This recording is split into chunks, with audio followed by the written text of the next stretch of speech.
Hello viewers of Capital Television, welcome to Cap Chat, kipindi chako unachokipenda kabisa muda huu ambacho kinakujia kwa ajili ya mambo mbalimbali ambayo tunayazungumza. Mambo ambayo mengine yanakuwa serious sana, mambo ambayo mengine yanakuwa taarifa tu, lakini all in all tunajaribu kuyazungumza with a sense of humor ili kuhakikisha na wewe unayaelewa zaidi kama ulikuwa umeshasikia, lakini kama ulikuwa hujawahi kusikia unayasikiliza vizuri kabisa. Leo tutakuwa nami Sebastian Koloa, but I'll be accompanied by two beautiful girls here. I have Nancy Masengo to my left, and to my far left, Vanessa Victor. Nancy, hujai kuambiwa beautiful muda mrefu eh? Mbona umefurahi? It's like this with you every time. You know? But thank you for appreciation. Yeah, yes. You guys, you should appreciate these girls once in a while. Ili mimi nikifanya iwe rahisi kidogo. Anyhow, yeah, so we're going to have a lot of stories, and later tutakuwa na mada yetu ya siku ya leo ambayo ina hint tu tutakuwa tunazungumzia mahari, tutakuwa tunazungumzia dowries. Unajua wote kama ulikuwa umeshaolewa, hujaolewa, kama umeoa, hujaoa, kile unajua kwamba kuna kitu kinaitwa mahari kinahusika sana kabla hujaanza kutafuta MC wala ukumbi. Kwa baadaye tutazungumzia sana hilo, and you will be able to call us live here and then we can talk about that. Lakini pia tutakuwa na ile #+255 memes pamoja na stories mbalimbali, ikiwemo story kubwa kabisa ambayo imetokea these few days ago ya kifo cha Nipsey Hussle. Lakini kabla tujaenda kwenye story hiyo, kwanza mvua imekuwa kubwa jamani. Yes. Wanasema if you want to shift in Dar es Salaam, if you want to go find a place in Dar es Salaam, this is the right time to find a place in Dar es Salaam. Even if you won't shift now, lakini sasa hivi ndio uende utafute madalali. Yeah. Vipi nyinyi mnaonaje huko mtaani? Is there any change, like when the rain seasons come? Do people really try to change the places that they live in? Tatizo linakuja ni kwamba mvua zikija, watu ambao wanaishi sehemu ambazo mvua ikija ndo majanga mengi yanatokea. That's when wanaanza kulalamika, wanataka kuhama. Mvua zikishakata tu wanarudi kule kule. So inakuwa a recurring problem. Lakini pia we have to look at the fact that Dar es Salaam kwa miundombinu, mvua zikija, na tuseme uongo, zikinyesha kidogo tu, foleni, maji, mafuriko, it's insane. Daraja funikwa na maji. There's a lot of issues that happen in Dar es Salaam. Unaweza kukuta mvua labda ya masaa mawili tu ina cause matatizo. Sasa imagine kipindi cha mvua ndo kimeanza. Yeah. Nancy, with your point of view, if you check it out, every time that the government tries to make ways, you know, like they try to make to construct hizo miundombinu ikae vizuri, lakini at the end of the day the problem seems to be the same every time. Like, what do you think should be done now? I think what needs to be done to at least manage the situation ni kwamba katika zile sehemu ambazo labda, kwa sababu shida kubwa katika jiji la Dar es Salaam ni kwamba water course imekuwa interfered, kwa sababu Dar es Salaam, like Sinza and other parts, kulikuwa kuna ile mito Seba ambayo years ago ilikuwepo, lakini watu wameenda wamejenga, wameblock. Kwa hiyo the thing that can be done ni kuhakikisha kwamba zile nyumba ambazo ziko on the water course labda tafute njia ya kuweza kuziondoa pale na kuruhusu maji yapite, because at the end of the day maji hufuata mkondo. That's true. You know, you can reduce the problem if you have a problem, and then there's a way that you can reduce it. Yes. It is also your fault kama problem imefikia mbali sana. Kwa sababu inawezekana wewe huwezi eradicate the problem, huwezi kuondoa kabisa. But ukizibua mitaro, manake ni kwamba maji yatakwenda. Kwa hiyo manake hata kama maji yatajaa, lakini hayatajaa kiasi ambacho yanajaa sasa hivi. You know, for instance, daraja la Mtogole lilijaa maji alafu lenyewe linazidi kushuka chini. Kwa hiyo tayari hiyo inakuwa sio sehemu salama kwa watu kupita. So nafikiri na sisi tujaribu kufanya wajibu wetu. Actually, to add on that, Seba, I remember the Regional Commissioner Honorable Paul Makonda alikuwa anasema kwamba anataka restructure Dar es Salaam. Kwa mimi nadhani kama wakifanya estimation wakaona kweli kuna baadhi ya nyumba ambazo ziko kwenye mkondo wa maji, sehemu ambapo maji huwa yanapita, wanaweza kufikia some agreement kwamba guys, we need to like make way to prevent this from happening in the future, kwa sababu unaweza kukuta it's just a handful of houses after the whole place gets flooded. That's easier said than done. Exactly. That's exactly what I'm about to say. That's easier said than done. India kuna hii conversation we were having just recently kwamba na wao wana hilo tatizo. Watu sema Delhi ni mji ambao umejaa watu sana. So watu walikosa sehemu za kuishi wakaenda kujenga nyumba zao kwenye river banks. Sehemu ambazo maji inatoka kupita. So mvua ikinyesha same thing happens. Na lakini kule wameshindwa cha kufanya because there's so many people ambao wamejenga kwenye huo mkondo wa maji, wakisema waanze kucompensate, kwanza wanawapeleka wapi? Watakapokubali kuweka. Unakuta mtu ni mkazi wa Dar es Salaam, labda anaenda unataka kumhamisha labda Bagamoyo kule. Unafikiri atakubali kwenda? Ataiona Yanga sana. For me, I think it's still doable. Nikiona kabisa It is doable. It is doable. But it's hard. We're not saying it's not doable. It is hard, but if there's enough political will. Guys, nyie mlizani kwamba kuna siku zile nyumba political will too, hela.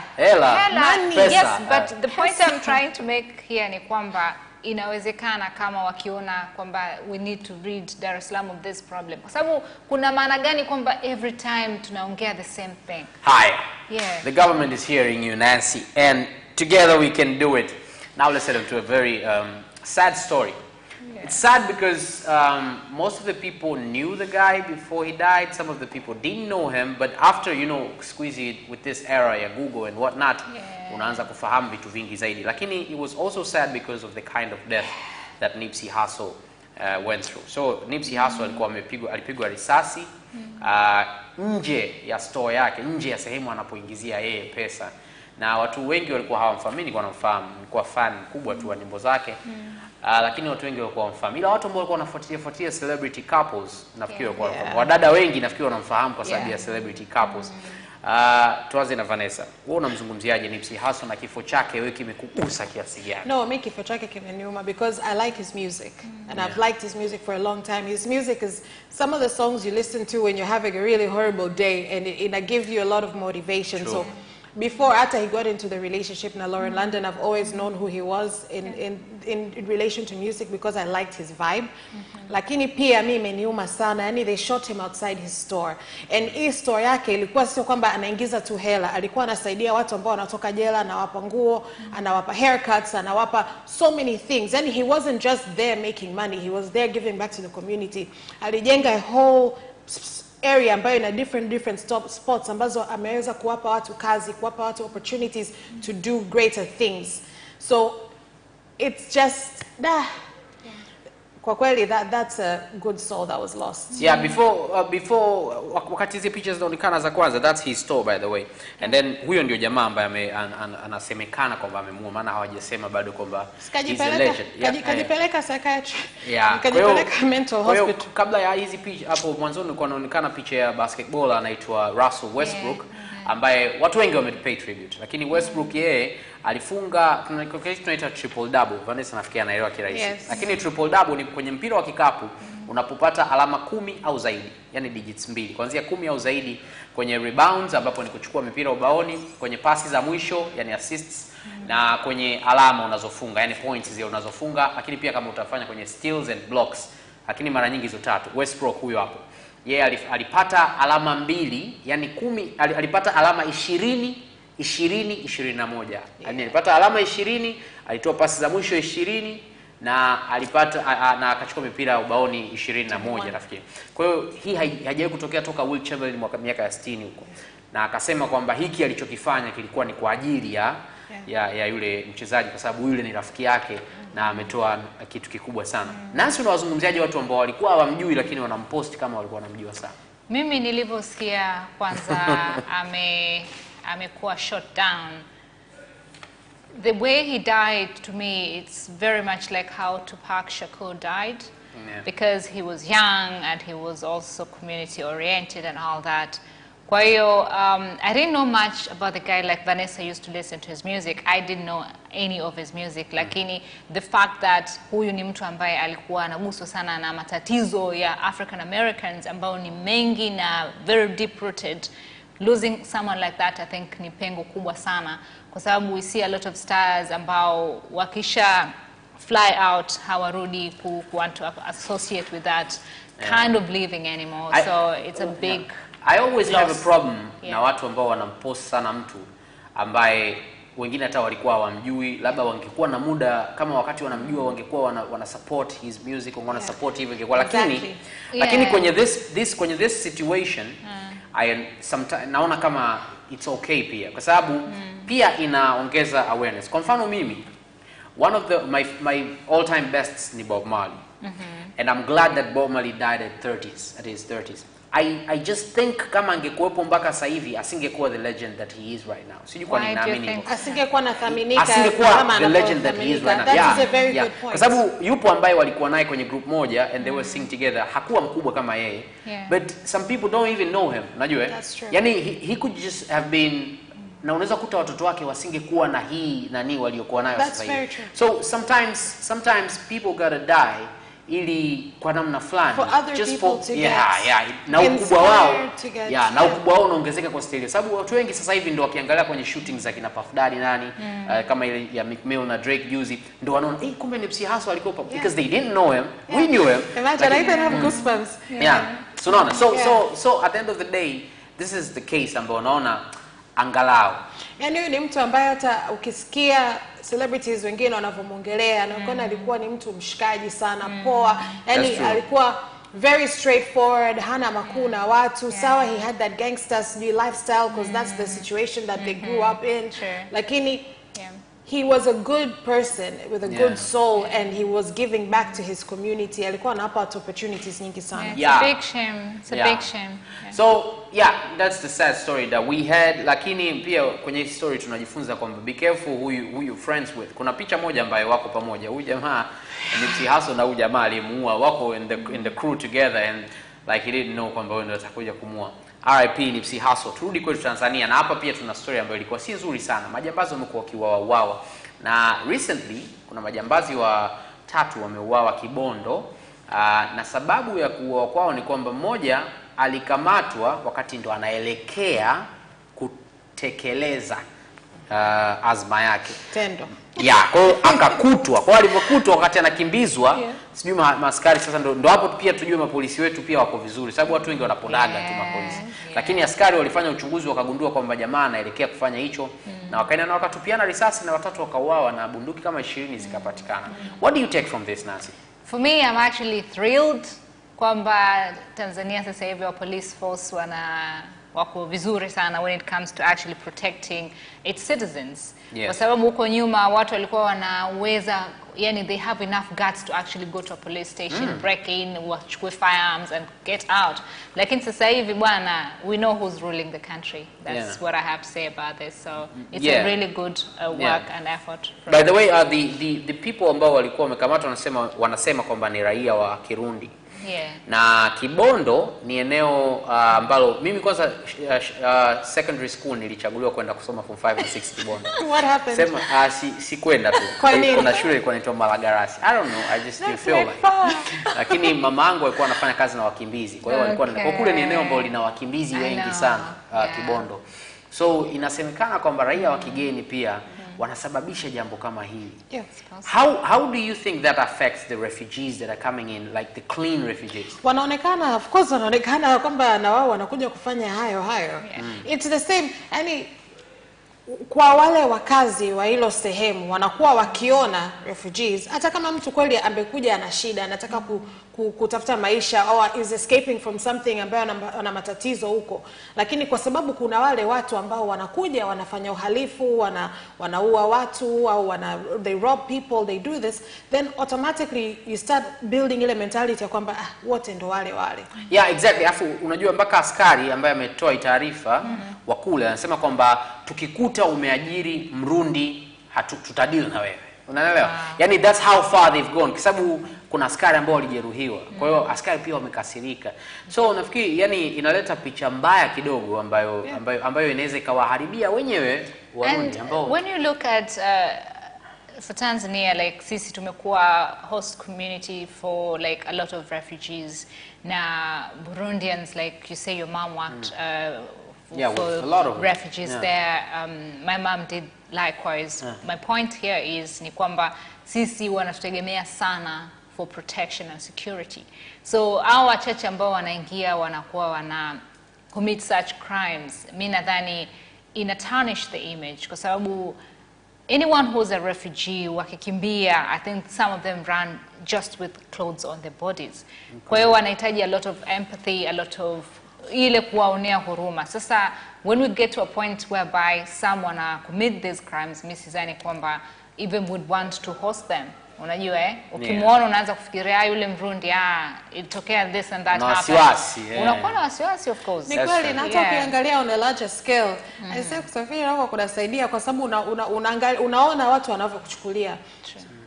Kuna sehemu duniani ambao kwa sababu let's say West Africans wameshaharibu sana.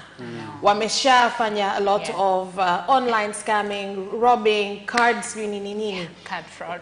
Ukienda sehemu kama hiyo, wao wanajua wakiona mtu mweusi Mwafrika wote ni Waafrika. Kabisa. They don't care sijui West Africa, South Africa, North Africa, Central Africa. Where you're black, you're black. And we don't like you and we hate you because you come to our country, you drink, you do crazy things. Now, I remember this thing my mom was telling me once that she was on transit and then she heard this guy had been caught by the immigration. Akawa anaulizwa, una passport ya wapi? Anataja nationality. So by looking at that passport and nationality, watu wanajua kwamba aisee wewe. Yes. Anyhow, we're just thankful that the police force is doing all they can kuhakikisha kwamba wanafanya hayo. Sasa kabla tujaenda kwenye mada yetu kuu na kwa sababu we've been through a few stories that were rather disturbing. Let's go to a funny story. This is a funny story to me. It's about this guy called Pierre. Sawa. So this guy amechukua mitandao ghafla tu. Lakini this past week he went to the parliament. Parliament that some of the MPs have been chasing out. This guy had went in and he was able to make people happy. Before I get into this, let me start with Vanessa. Vanessa, what do you think about this guy in general? I think that he is like a happy guy. I've never seen him like angry or mad. Naona ni mtu ambaye siku zote anafuraha, anacheka, anachekesha watu. Kama kuna watu, hata kama ni watu 5 katika Tanzania nzima ambao anawachekesha, let him be. He's a positive soul. He looks like a positive soul. What do you think, Nancy? He's such a cool guy. Na alivyo mimi nadhani, which a lot of us should learn from him, alichukua vile alivyo and made something wonderful out of it. Okay. Kwamba a lot of people could have dismissed him like huyu kwani ana skills gani na nini, lakini yeye alichukua ile talent anayo kama mchekeshaji na akaweza ku fully utilize talent it. Gani? Katia alikuwa anachekesha kileo. I know that is no. That's a talent. You start from somewhere. Yes. The beauty beauty that has come from social media is it takes for you to go viral. Yes. Okay. Yes. So he got viral because he was drunk and making people laugh. Yeah. He was funny. So that's why he went viral. He could have gone viral for other things that are not good. Absolutely. So I don't have an issue with that. Getting drunk is good. Well, but now he's sober, but he's still able to go to parliament and make people happy. Yes. Yeah. Okay, so my point, my thought in this, Kwanzaa, he's a guy, he's like doing his thing, and I appreciate that a lot. Yeah.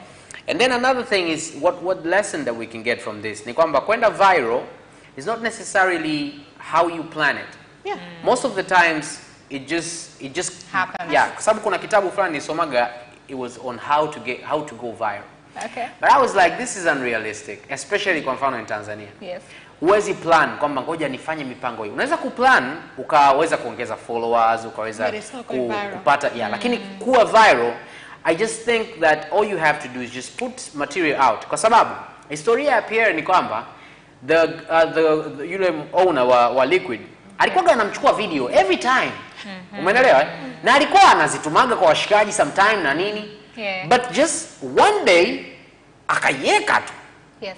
Umeona? Yeah. Kuiweka tu ile ghafla ikaenda viral and then yeye mwenyewe akanashangaa kwa sababu alipouliza mimi jamaa mbona anakujaga toka miaka hiyo na tunamchukua kila siku anafanyaga hivi na tunamchukua hivi but ndo maana yangu yani sasa that lesson ndo hata waga tunaongea na watu tunawaambia kwamba what you have to do, like you have a business or you have something that you want to put out, just make sure you put out as much material as you can, because the things that you think are going to be go viral won't go viral. And the things you think are normal, they're just exactly those are the ones you should post. Exactly. Lakini on the other note pia hiyo unayosema yani the relax, yani aliwafanya wale wabunge na nani wa relax. And that was a cool thing to watch, you know? Authentic. For him to go viral, a lot of factors had to come into play. Yes. Exactly. A lot of things. Watu wameziangalia. I wonder what you're telling them to do. Yani hata ukiangalia Afu hatumii nguvu, hana hata words nyingi. Hana words zake kama 4 5. Na walikuwa wanamwangalia, they're paying attention to him. Na unaona hata kwenye picture, akati anaongea, hata wake na mapozi yake. Plus he's a short guy. You know, I didn't really know he was that short. He's very until I saw his pictures. Then I was like, welcome mfupi.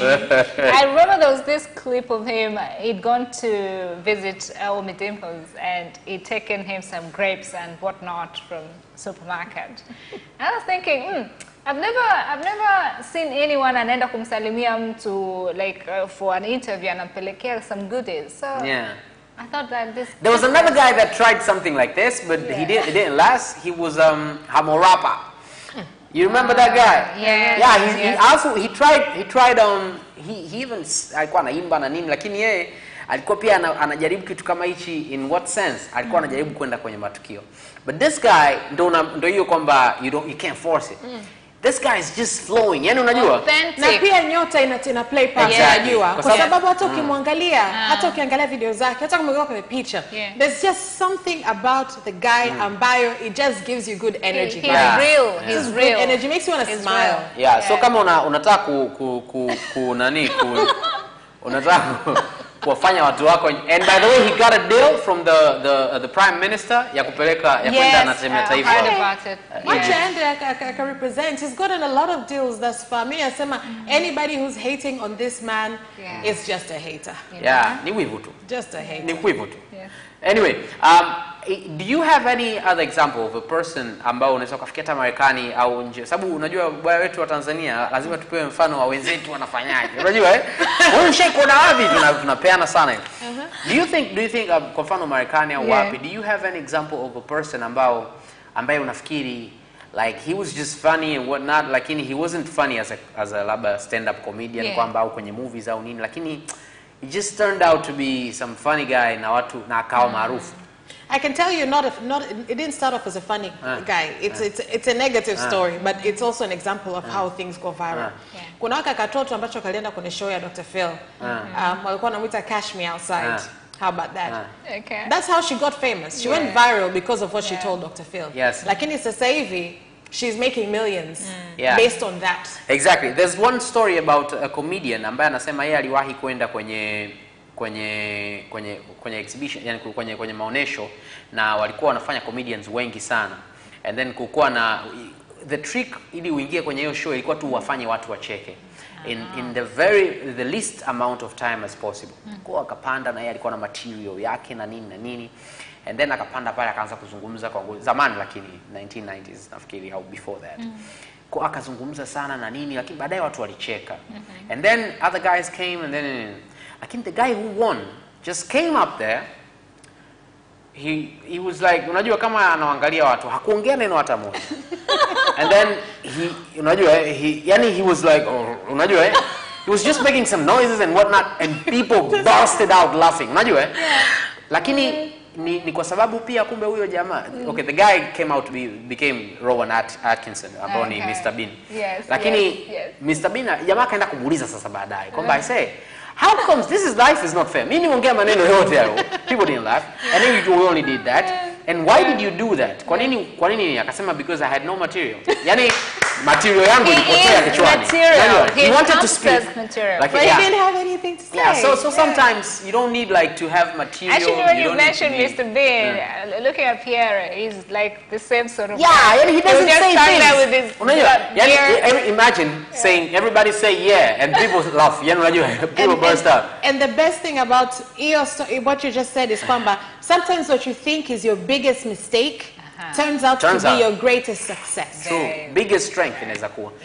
So you just have to catch it na uende nayo sawa. Usiwaze sana kile ambacho unakitamani wewe. Na mimi nadhani yeye kwa yani the way he is just how he is. Nadhani It's natural. hata kuwa na stress. Hanzi kuandaa materials, kujitengeneza. Asivae suti yaka hivyo yani asikudanganye. Anyhow. And I think that is how the best comedians survive. Yes, that's very true.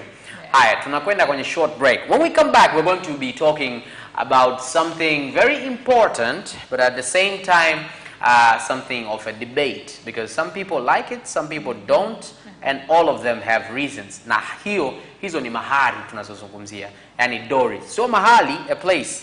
Mahari. Ukitaka kwenda kuchukua jiko, sehemu nyingine mwanamke ndo anatoa pesa, sehemu nyingine mwanaume ndo anatoa pesa. Tutakuruhusu pia utapiga simu, kwa hiyo usiondoke. Let's go for a very short break and then we'll be back.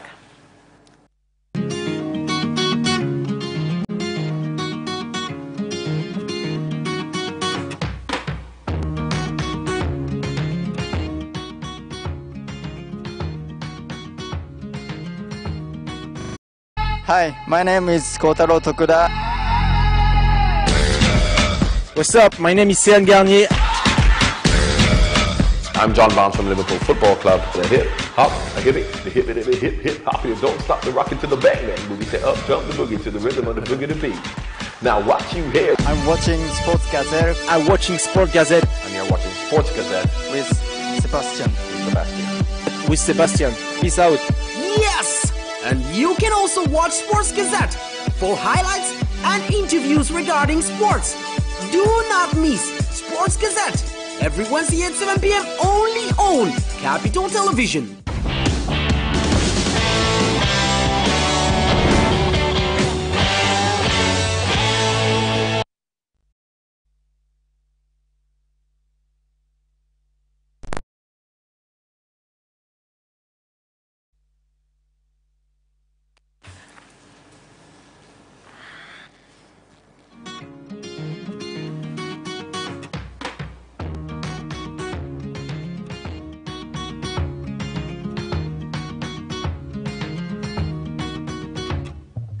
Well, if you've just joined, mimi Sebastian Kolowa, Nancy Masego na Vanessa Victor. Tuko hapa kwenye CapChat. Tumezungumza kidogo kuhusu mambo mbalimbali ambayo yametokea ili tupashe misuli moto.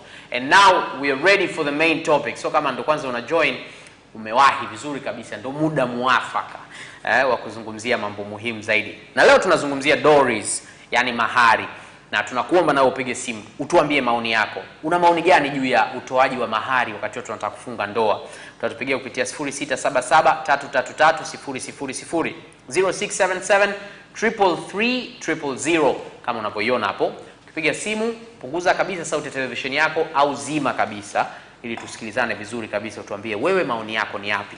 Na kabla wewe hujatuambia, tuna wanawake hapa na wao labda watatueleza vizuri kabisa. Vanessa, what do you think about dowries? What's your idea of dowries? Generally, kwanza.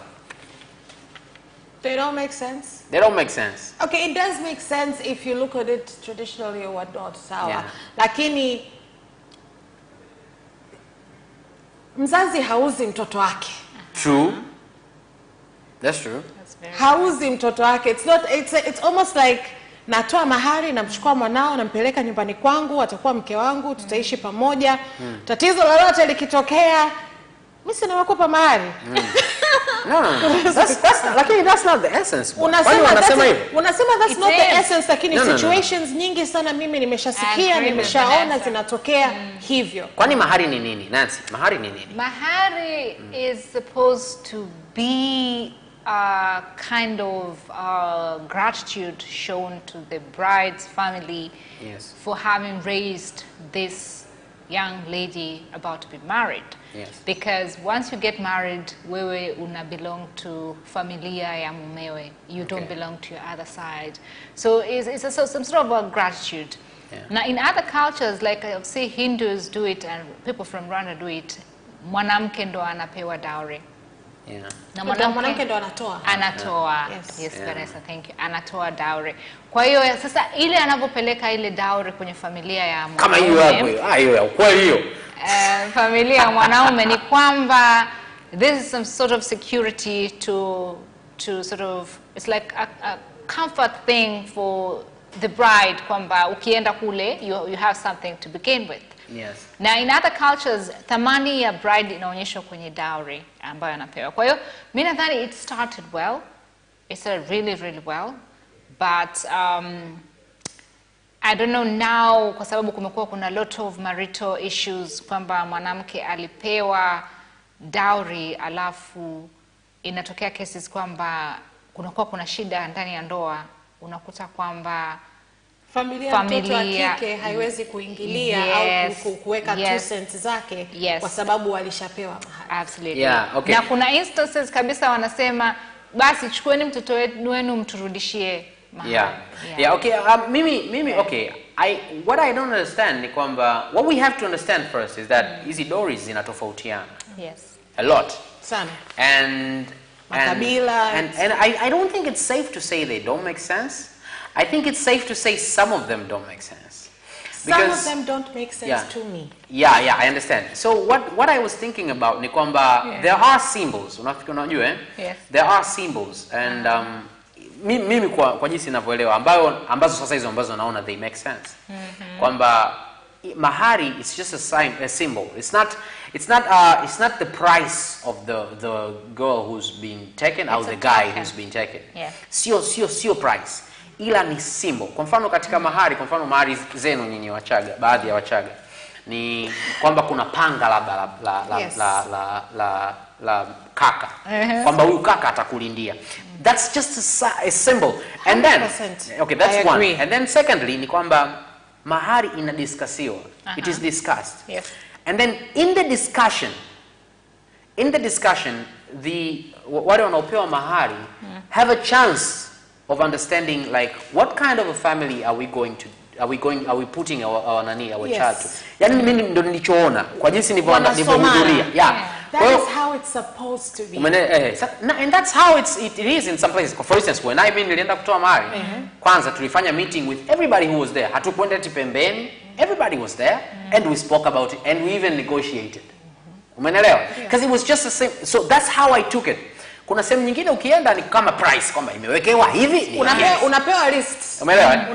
Lakini wale kuna sijui blanketi sijui la mama. Sio kwamba hilo blanketi mama hana, but it's just like a symbol kwamba does this guy care, will this guy care about the family and all that. Unaelewa? So traditionally mimi naifikiria mahari kama symbol. Hivyo ilivyokuwa Go first. In what way? Yaani wewe umeshahudhuria vikao vingapi vya mahari? Vinne. Okay. Vinne. I'm being honest, not a lot, but ilikuwa vikao vya mahari au ushahudhuria wakati wanafanya vikao huko? Maana mara nyingi wanafanyaga wanaume. No. Kwa Wachaga. Sio wanaume obviously. Sasa hujahudhuria maana hata kimoja. Okay. Mimi ninavyodhani. You know what I'm saying? Mimi ninavyodhani. I get feedback afterwards. I have these conversations afterwards na baba and they tell you everything. Yes. Me and my dad, we have a very open conversation. Nancy, what do you want to say?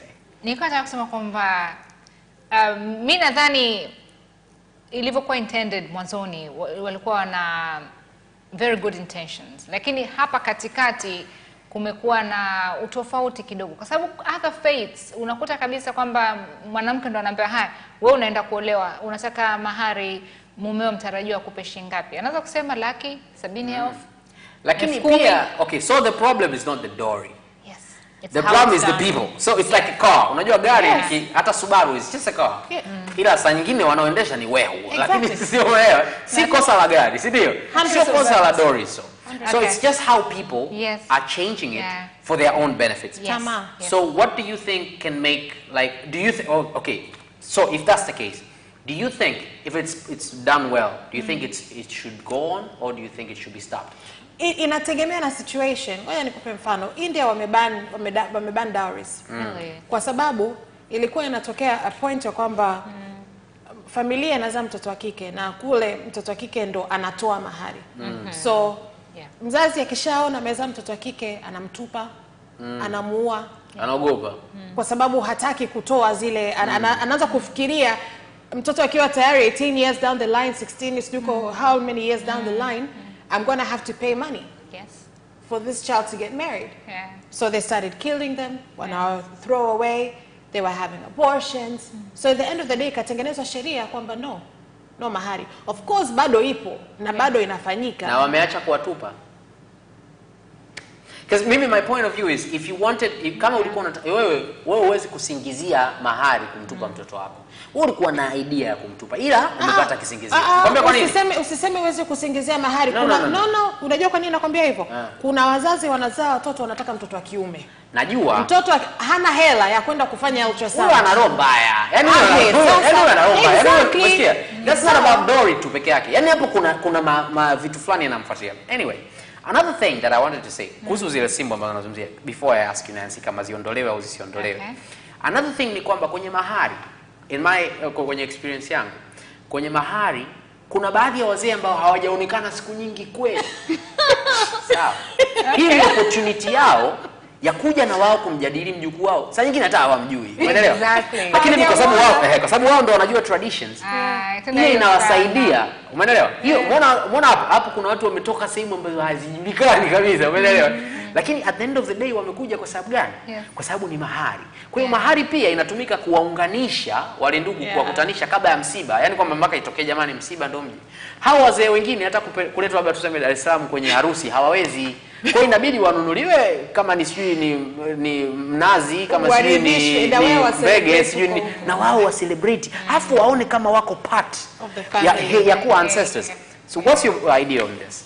For me, kama it was up to you, ungetamani Dory ziondolewe au ziwepo? Mimi nadhani kwamba baada ya kusema kwamba hii ni dowry, wangesema kwamba okay, my daughter is getting married, the husband to be, the groom side of the family, waje, they do some celebration, which is already done because tuna kitchen party and we have the actual wedding. Kwa mimi nadhani if I ever have a daughter, I would not insist on dowry. It's not about you. I don't want the man dangling that in front of my daughter like, oh, I paid dowry for you. So no, but Mimi, okay, I would like that. Lakini what I'm thinking about ni kwamba there must be order. You know, inajua kwa nini kunakuwa na order? Because ili kuwe na smoothness in things. Unaelewa eh? That can be achieved via conversation. The Doris kuna conversation. Yes, but why has it got to be like money involved? I say, before tuondoke natamani mtata mmoja apige simu. What do you think about this? Doris, piga simu 0677333000 kwa lugha yote tuambie. Wewe unafikiri mahari ziwepo au ziondolewe na kwa nini unafikiria hivyo? Sasa na mwanzoni nimesema kwamba kuna some mahari ambazo mimi sizielewi na I don't think they should be there. Lakini if I were to get married, I would go through that process. Because of we have Gideon Kamugisha. Karibu. Mambo Gideon. Asante, habari gani? Hello. Yes, Gideon, tunakusikia. Hello? Tunakusikia vizuri tu. Kutoa mahari. Ndio, mahari unajua ni kitu ambacho kinaunganisha. Hello. Kinaunganisha wazee wa aina mbalimbali kutoka sehemu mbalimbali wanakutanika hapo kwa ajili ya kutoaji hiyo mahari. Au sio? Alafu mahari inaweza ikatolewa na mwanamke pia akampa mumewe akachangia.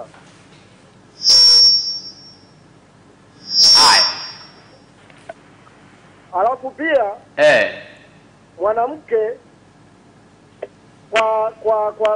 kwa kabila lingine mwanamke ndio anayetaja mahari kwamba ni kiasi gani anapenda kuchumbiwa au kutolewa mahari. Ndio. Kwa hiyo wewe ungependa mahari ziendelee au ziache? Kwa hiyo mahari ni kitu ambacho yaani wewe ungependa mahari iendelee kuwepo au iondolewe? Hello? Ndio tunakusikia.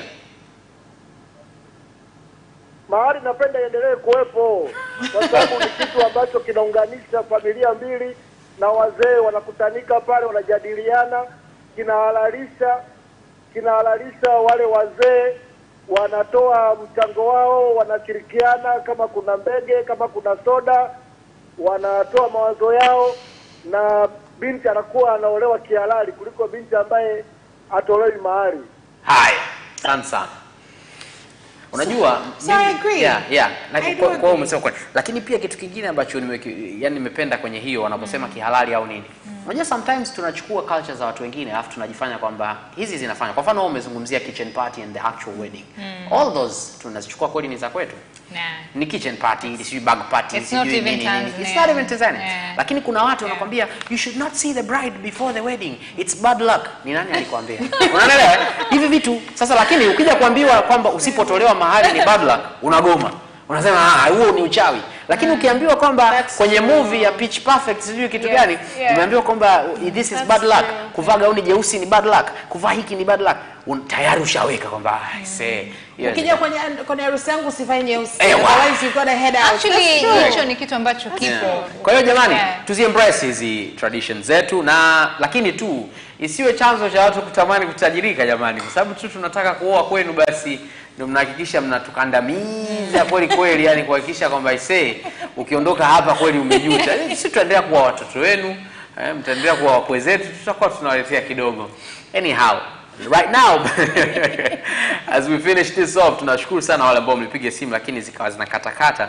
But now let's head on to #+255 and today we're talking about Mount Kilimanjaro, which is our own here in Tanzania.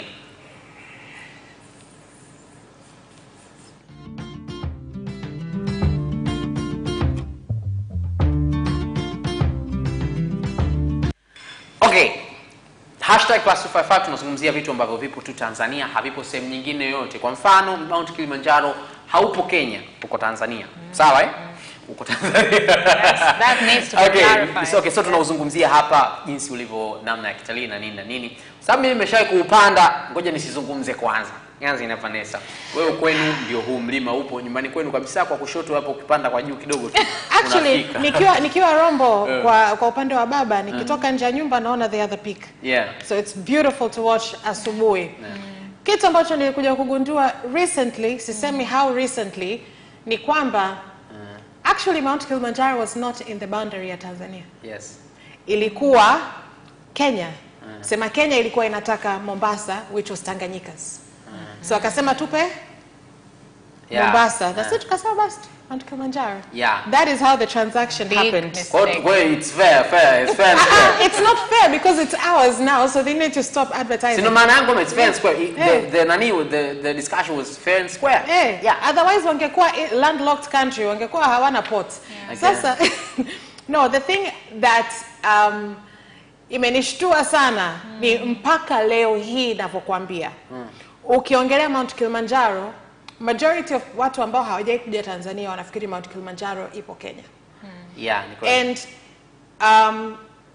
nilikuwa na have this conversation na mtu ambaye ni wa kutoka where Victoria Falls ipo, and that is Zim. Alikuwa analalamika, anasema kwamba yani sisi Namibia na South Africa wanaleta tourists nchi zao, wanawapandisha ndege, wanawapeleka Victoria Falls, hapo wanarudisha. Tourists wanajua kwamba Victoria Falls zipo Namibia au South Africa. Hawajui chochote kwa sababu they don't need to pass pale kwenye immigration. Unajua foreigners wakisafiri wasipopita immigration wanajua hapo bado kwenye nchi hiyo. So it's the same concept with Mount Kilimanjaro na Kenya, kwa sababu it's just nearby. But I like the fact that serikali yetu sasa hivi, and for a while now, they've been very strict. Hilo jiwe linaitwa jiwe la kubusu jamani, kwa wale ambao hawajawahi kupanda. Ndio maana kwa nini unalibusu? Kwa sababu unapopita unakuwa like you're holding it like that. So linaitwa jiwe la kubusu. So most of the times people wanapenda kubusu. Unaona kama hao put their lips there. Unafikiri you would care when you're there? Ujaoga siku 3, you would not care. You wouldn't shower for 3 days? Nancy, you have unashawa saa ngapi? Man. Hebu unauzungumziaje mlima Kilimanjaro? For me, Mount Kilimanjaro, yani it's our nation's pride and joy.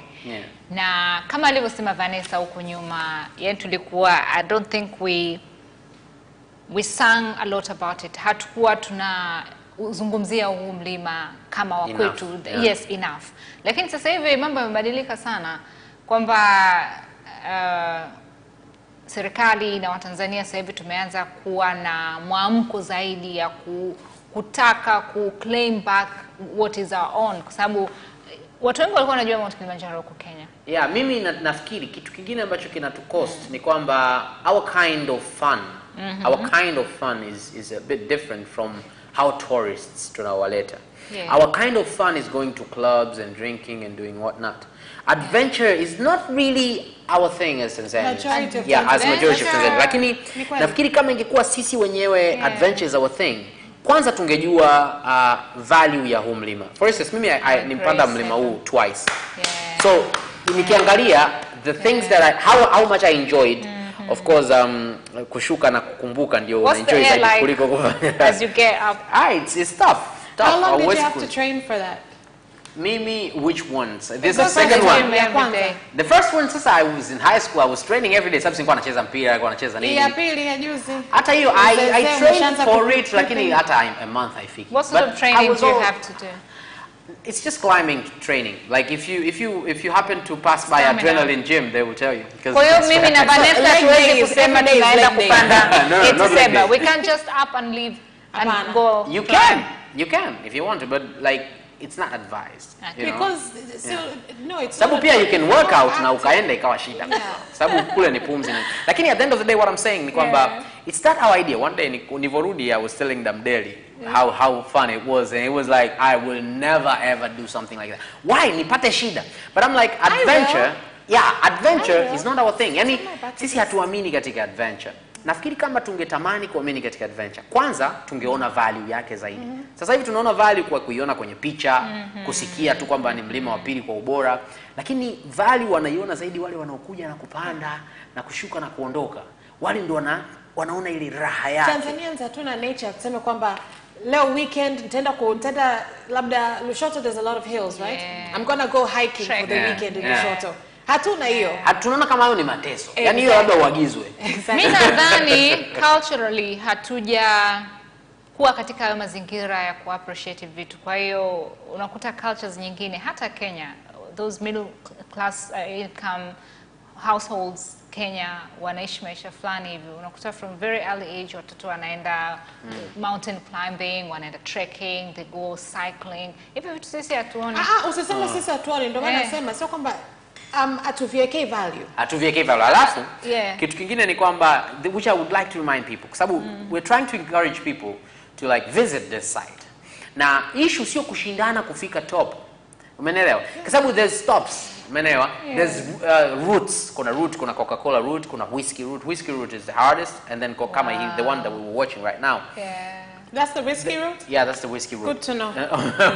And then there's the Coca-Cola route. Ambayo hiyo ambayo ni ya Marangu. Hiyo ina stops za kueleweka na nini, unapanda kwa muda mfupi zaidi. Of course sehemu yake ya mwisho ni ngumu zaidi. 3 days unaweza kufika au 2 days. Inategemea na uko fit kiasi gani. Is it easy climbing down? Going down, of course, is easier. Never go one day too. Ukishafika juu, that's adrenaline. I made it's it. It's not very easy, but it's not as hard as climbing. But at the end of the day, you can just go one step.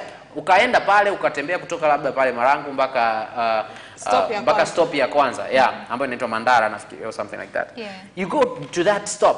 Ukifika pale and then you have picnic na watoto au na nini kama ni familia, then you go back because there you will have the better view of the mountain. And then see it as unajua ukaona kama hiki ni kitu chetu, and then unaweza sasa kumwambia mtu mwingine, hebu niambie kama hujawahi kusikia kabisa vizuri kuhusu Kilimanjaro, unaendaje wewe Marekani afu kaulizwa kama Mount Kilimanjaro iko wapi, afu sasa iko kwetu Tanzania. And then mtu anakuuliza okay, so how is it kule yani, unajua sababu yeye anafikiri kwamba you just know, and then you're like you know, actually it's in Kilimanjaro, so I have never been there actually, but I just know it's fun. It's fun. Lakini kuna initiative ya kupromote local tourism. Labda wengi wetu tutaanza kwenda nadhani. Na sio tu Mount Kilimanjaro guys, kuna vitu vingi sana Tanzania ambavyo unaweza kufanya. Sometimes sio tambali kwa mnaoishi Dar es Salaam, sio tambali na Dar es Salaam. You can go and explore your country. Unaanza kidogo kidogo, kama unapoona Kilimanjaro mbali, anza karibu. Mwezi ujao unapanga unaenda sehemu nyingine mbali kidogo zaidi. Baada ya miezi 6 utafika Kilimanjaro. But I think also the government should do something about this with the government, and the people with authority. Unajua ukisema government kila saa government, no. I mean the people with authority. For instance, TFF inaweza kaamua kwamba baada ya Taifa Stars kwenda AFCON ikirudi ikapandishwa Kilimanjaro. So people ambao wale porters, the guides, the whatnot, and then the media ambayo itawafuata kule. Na fans will be like, okay, ndo walipanda fulani. So hiyo inaongeza kidogo. Yeah. Kwa sababu sports tourism is the best. Na ndio maana hiyo inaweza kuongeza zaidi watu kutamani kwenda. And then if the national team was there, if maybe laba Simba is there, laba Yanga is there, laba the basketball team, the concept to local level of thinking. Yeah, I think that way we can promote it more. If somebody from TFF is watching this, you need to call Seba. Yeah. That's a genius idea. They're not going to. True. They're going to take your idea and it's going to be theirs. Yeah. But at the end of the day, we all agree kwamba Mount Kilimanjaro ni asset kubwa sana kwetu. Ni lulu kubwa sana ambayo inabidi tuendelee cherish, lakini pia wale ambao wanapanda, jamani, tuendelee kufanya mlima wetu uwe salama. Tuache kutupa takataka and what not. Na Vanessa ameshasema hapa next year atajitahidi apande wala stop. Sijasema next year, nimesema it's on my bucket list. I still have time. Seba, stop committing me to serious. Hebu subiri kwanza. Nimesema I plan on climbing Mount Kilimanjaro and I will. Actually, we might get people to take us to Mount Kili. Specific time frame. We might get people to get capital team to go to Mount Kili. Well, the way I know Vanessa, I know she's not joking. But when we take a short break, when we come back, we'll be joking with a little bit of memes and whatnot. Turn the short break after Rudy.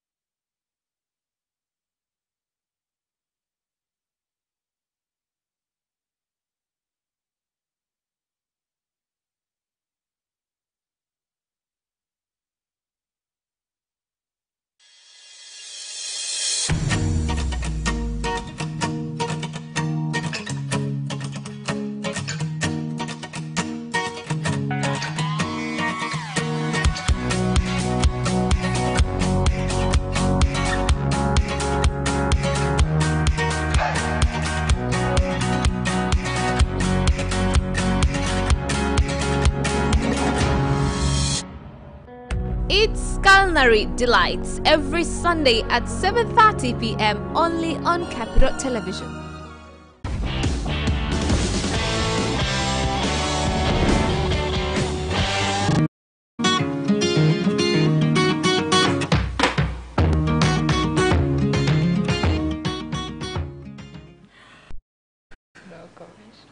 If you just joined CapChat, you're the funny one, because now we're going to the memes ambazo zinatufurahisha, zinatufanya ile to relax kidogo baada ya kuzungumzia mambo mengi sana. Tuanze na hii ya kwanza. Nimekwambia usile kwa watu, alafu unaulizwa unakula nini, unasema mama kasema nimeshiba. Kama you growing up black. Unajua kwamba utaki kula kwa watu. Alafu umefika naye si unaulizwa kwa nini unasema mama kasema. Sio kwamba umeshiba. No, because you're mad. I'm sorry. Mimi nilikuwa huyo mtoto. Mimi I was that kid. Yani hapo kwanza I'm like kwanza they're making something really nice. Alafu nikifikiria menu ya home ya leo haina mvuto kivile. Chakula kwa wageni kinakuwa kiko tofauti hivi. Kwanza unanukia hivi. Kwanza unaweza kusikia harufu kabla hujaingia ndani. Hapo nje unasikia harufu, hapo unaambiwa usile kwa watu. Hapo unakumbuka sauti ya mama yako. Let's check out the second one. Nancy. Pale mama mkwe anapoomba umtumie picha zako. You have to show. Sasa ndo tunataka mahari hapo kama tunabidi kama mahari ishatolewa. Sasa tumetoa mahari, tumelipa mahari ya nini? Wife material sasa. Akiwa kwenye kazi. Kwanza achana na kazi anazofanya. Look at the dress. Yaani hiyo attire kwanza ndio mambo. Hiyo inaitwa nini some house coat. House Sana wa Afrika Kusini. Yeah. Lakini ukivaa hivyo unaonekana wewe ni mama wa nyumbani. Unaonekana kabisa umetoka kufanya some baking, you've been doing laundry, and now you're mopping the floor. Lakini wanamuziki wetu pia wanazingua, wanasababisha vitu kama hivyo. Kwa mfano nafikiri Diamond kuna wimbo wake mmoja uko anasema leo usivae kimini, vaa nguo ndefu, yani mama akikuona si unajua. Kwa hiyo inawafanya wakina dada wajue mimi ninachotakiwa nivae vimini, ila siku naenda kwa mama mkwe. Yeah. Exactly. Unaenda kumdanganya mama. If it's just you and I at home sasa kuna laundry. Sikia, we were talking about how you wear. Yeah. Vanessa akasema I would wear whatever I want kama naenda sehemu fulani. And I'm like, sasa ndo upo ATM afu umekutana na mama mkwe ambaye umeshamtumia picha kama zile. But I wouldn't send my mama mkwe pictures like that because that would be a lie. You'll be real. Sasa tunamshikia mama mkwe wa Vanessa. The last one. Jamaa aliweka picha ya gari yake Vitz kama WhatsApp profile na akaandika kamezeeka lakini kananifanya nizunguke mjini. Sasa leo kaweka picha ya mke wake kasahau kubadilisha status.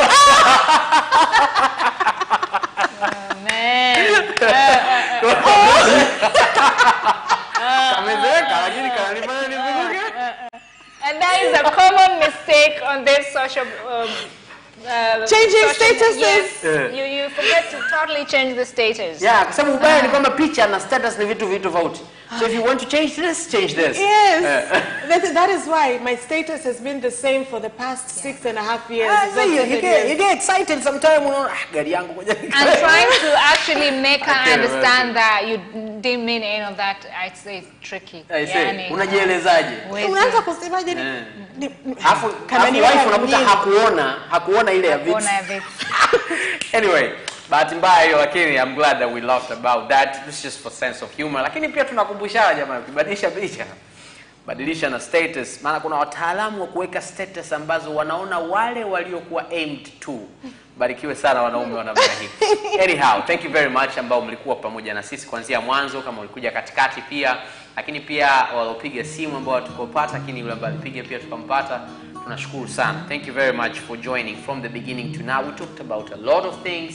RIP to Nipsey Hussle, lakini pia other stories, other good stories and what not. Lakini tuzungumzia pia Doris and Mount Kilimanjaro. Remember to go and climb Mount Kilimanjaro. On behalf of everyone who took part in preparing this show, I'm your host Sebastian Kolo. I was not alone. I was with Vanessa Victor and Nancy Masengo. Tunasema bye bye. Just keep on watching Capital Television.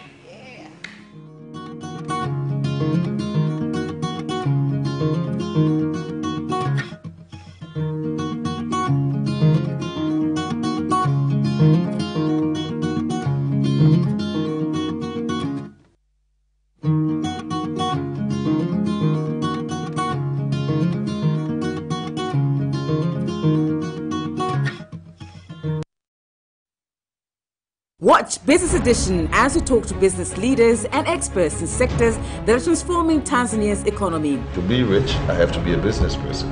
It's not an easy road at all. People need to understand. You must quickly think how cost effective are you going to be. Business acts as a way in which it can bridge that gap. Business Edition will keep you informed on latest developments in the financial sector, extractive industry, tourism, agriculture,